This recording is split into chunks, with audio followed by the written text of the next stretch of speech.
बिहार की सियासत में हलचल तेज है। आगामी विधानसभा चुनाव को लेकर सियासी दलों की बयानबाजियां काफी तेज हैं। कहीं बिहार की कानून व्यवस्था को लेकर सवाल उठ रहे हैं, तो कहीं नीतीश कुमार की पार्टी जेडीयू और बीजेपी में खींचतान की अटकलें तेज हैं। गृह मंत्री अमित शाह की बिहार में बढ़ती सक्रियता ने इन अटकलों को और हवा दे दी है। तो क्या जेडीयू बीजेपी में बढ़ रही है दूरियां? जानने के लिए देखिए ये रिपोर्ट। बिहार में जैसे जैसे विधानसभा चुनाव नजदीक आ रहे हैं, वैसे ही जेडीयू और बीजेपी के बीच दूरियां बढ़ती नजर आ रही हैं। मुख्यमंत्री नीतीश कुमार बीजेपी के कार्यक्रमों से दूरी साध रहे हैं, जिसे लेकर तरह तरह के कयास लगाए जा रहे थे और अब खुद केंद्रीय गृह मंत्री अमित शाह भी इसे गंभीरता से लेते दिखाई दे रहे हैं। अचानक से बिहार की राजनीति में उनकी सक्रियता बढ़ गई है।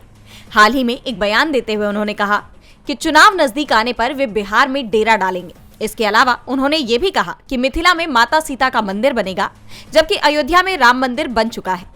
आपको बता दें कि अमित शाह को बीजेपी का रणनीतिकार कहा जाता है और चुनाव को लेकर पार्टी में उनके फैसले को कोई चुनौती नहीं देता।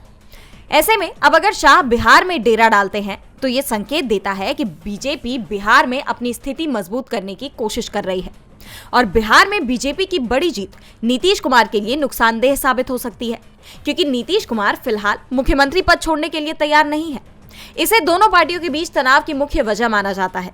इन हालात में शाह के इस बयान ने जेडीयू नेताओं में सवालों की छड़ी लगा दी है।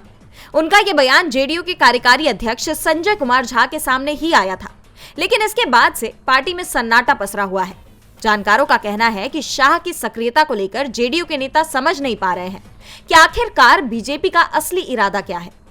दरअसल जब शाह ने पहले एनडीए के सीएम पद के उम्मीदवार के बारे में बयान दिया था, तो जेडीयू के अंदर नाराजगी दिखी थी, लेकिन इस बार हालात अलग हैं, क्योंकि शाह के बयान का कोई विरोध नहीं कर रहा। ऐसे में सवाल ये भी उठ रहे हैं कि क्या ये बिहार की राजनीति में किसी बड़े तूफान से पहले की शांति है। बहरहाल ये आने वाले वक्त में साफ हो जाएगा। डीवी लाइव बिहार की रिपोर्ट।